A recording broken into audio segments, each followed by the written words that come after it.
A few months ago, I celebrated my 23rd birthday, and about 6 months ago, I started my first job in a new city and experienced the first real taste of independence in adulthood.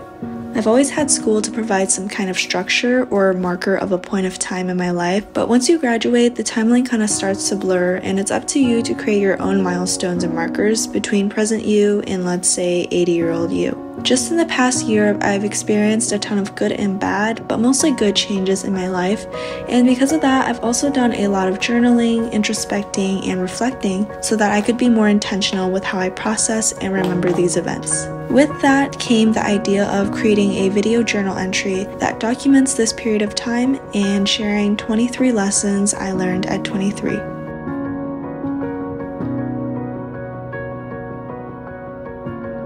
Number 1. Be honest about what you want. I think we'd all be a little happier if we admitted things more often. I've often found myself trapped by my own fear or disappointment, and if something didn't work out the way I hoped it would, I'd brush it off and pretend that I never really wanted it in the first place. But I've come to understand that it's okay to admit what we truly want in life, even if we're scared of losing or getting rejected, whether that's a job, relationships, or just recognition. While there's vulnerability in admitting our desires and laying ourselves bare for judgment, it's also a source of strength to help us live more openly and authentically instead of thinking what could have been. No one else in this world knows you as well as you do, and they're not going to understand your dreams, desires, and all of the above if you don't even voice it out. So don't downplay your feelings and your wants as insignificant because you're only draining yourself. 2. Perfectionism wastes time. To be honest, this is something I've acknowledged throughout the years, but I'm still struggling with. I've had this video idea for months now, but I wasn't happy with my writing or the thoughts I wanted to express, so I kept pushing it off because I wanted it to be perfect. I also put a lot of effort and hours of time into creating videos, but sometimes it's more worthwhile to improve your craft by getting more practice in and putting these out even if you're only 80% satisfied. Perfectionism can be a form of procrastination, and it's not the way to success or excellence in what you do. You can only do so much planning and preparing because if you keep waiting until you're perfect at something, you will miss opportunities. 3. You will never be ready.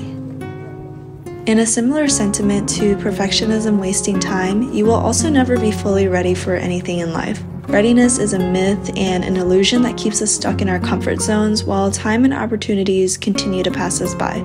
The truth is, you will only learn, improve, and figure things out in life by the actions you commit to, by actually doing. Don't wait for the perfect moment, the perfect opportunity, or the perfect set of circumstances. Trust that you have everything you need within you to do well, and even if something doesn't work out, you're at least one step closer to getting where you eventually want to be.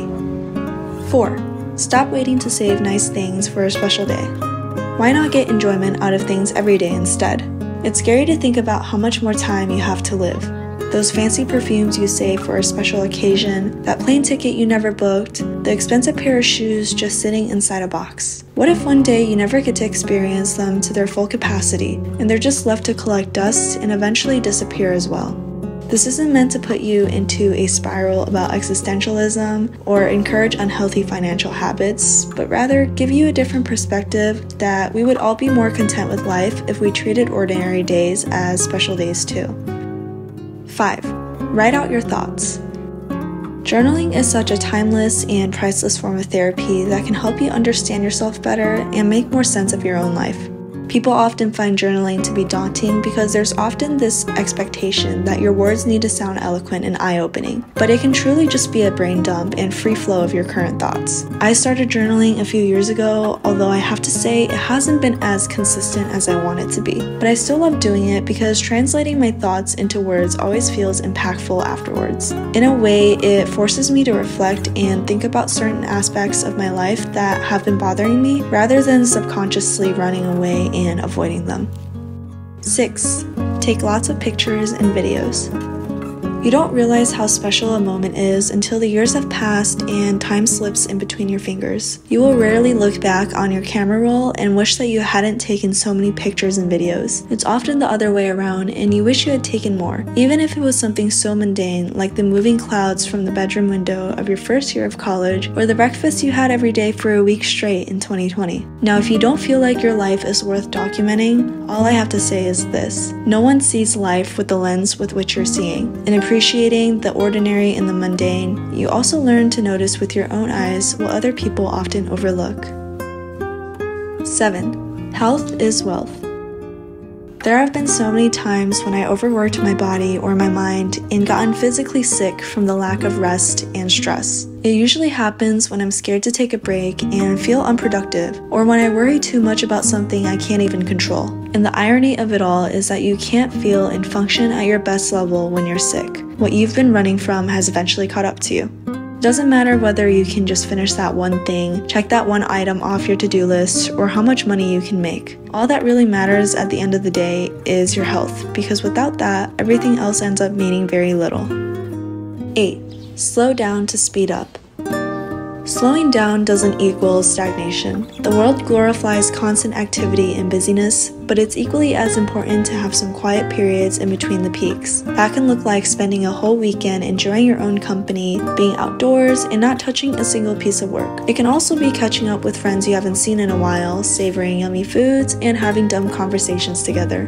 Whatever it may be, I realized that taking time to pause and recharge is so beneficial for my mental health. I'm able to use that period to refresh my mind and come out of a slump with better ideas and more positive energy to give to life in general. 9. You have to believe in yourself before anyone else does.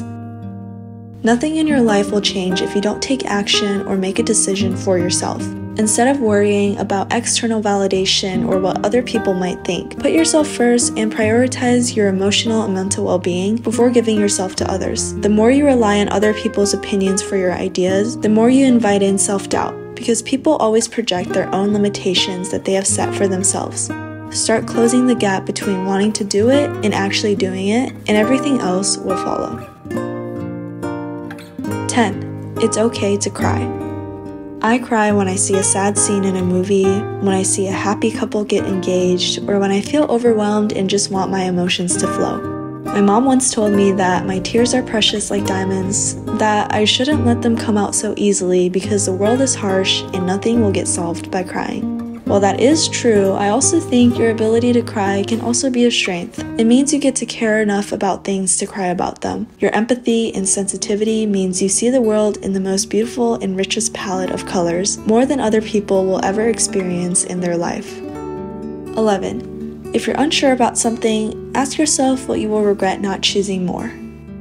In your lifetime, there will be a certain number of big decisions you have to make, and there often isn't a right answer.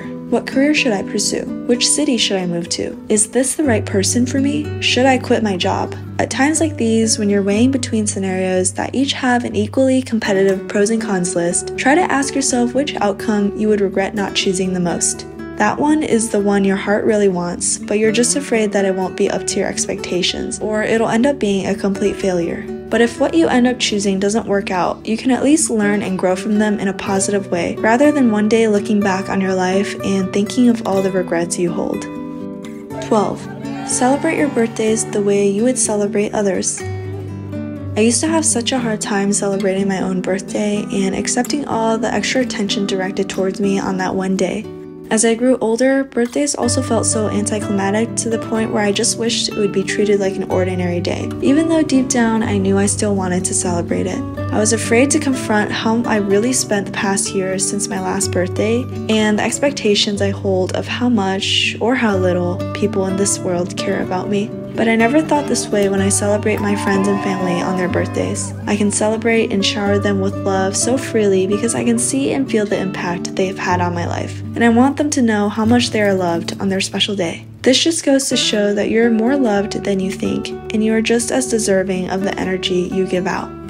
13. Be great at what's in front of you.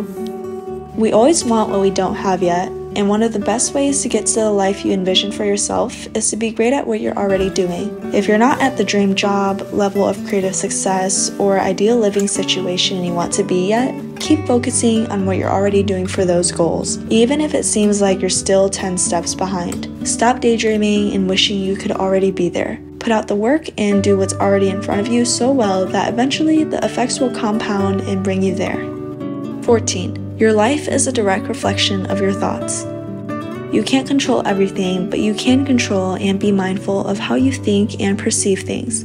If something is bothering you, or if you want to make a change in your life, remember that the thoughts you believe, hold onto, and use to support your decisions determine your view of everything and everyone around you, even yourself. 15. Buy flowers for yourself.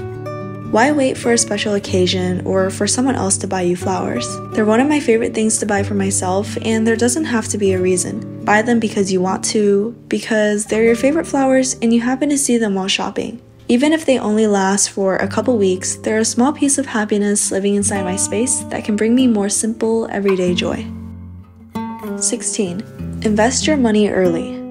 Since starting my first job about half a year ago, my knowledge about saving and investing my money has grown a lot, but I'm by no means an expert in that topic.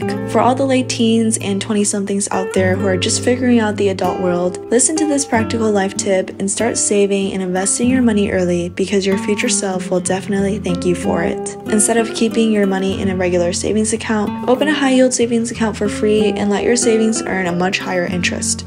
It can be overwhelming at first, but the best thing to do is to get started early. Even if you feel like you're late to the game, I learned that the next best time to get started is today. 17. It's okay to ask for help.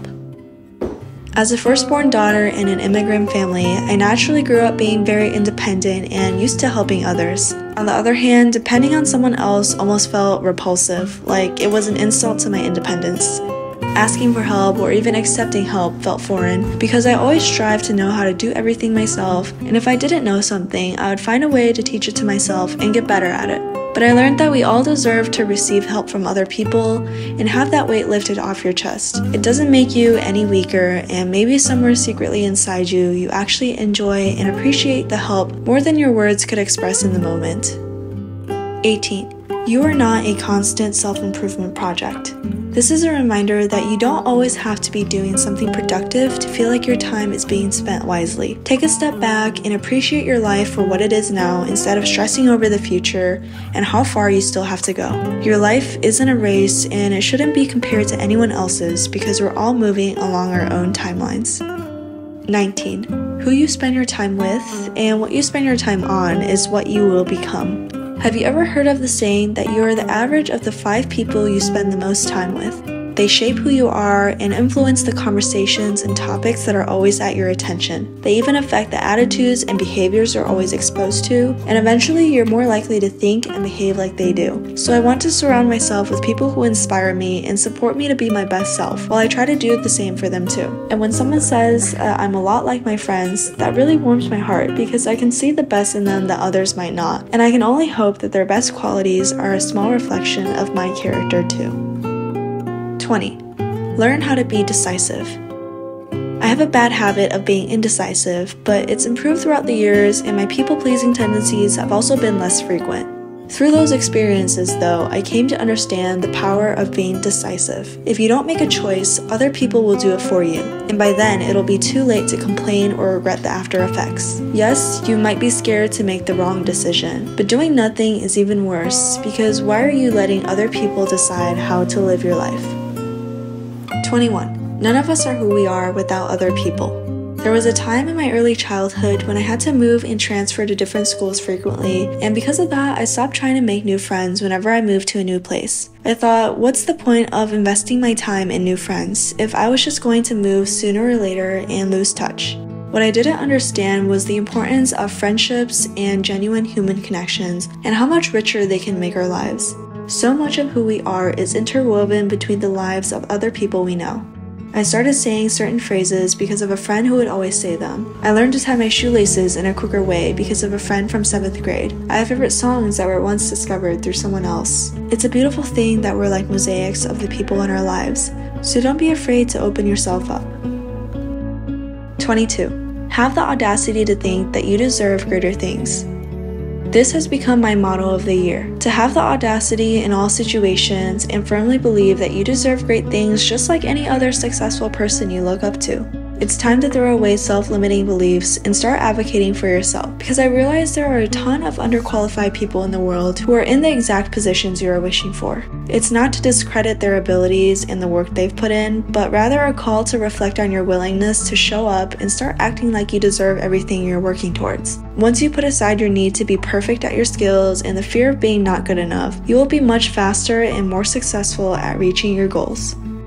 And finally, 23. You only live once, but you also live multiple lives in one. Who you are in your 20s doesn't have to be who you are when you're 60. You don't have to be bound by one way of life. Thinking of my life this way also makes failure a lot less scary too, because I'll always have the choice to restart and live another life within this one. It's a gift to be able to reinvent yourself and constantly learn, grow, and try out new things. So embrace different opportunities that come by and make the most out of living a dynamic and exciting life while you're here. Your 20s are both a wonderful and a weird time, a transitional period between being fresh out of school and being a more experienced adult. Maybe I'll look back on this video when I'm 30 and have a different or more evolved outlook on some of these thoughts. But for now, I hope that some of these lessons here will resonate with you too. As always, thank you for watching, and I'll see you in the next video.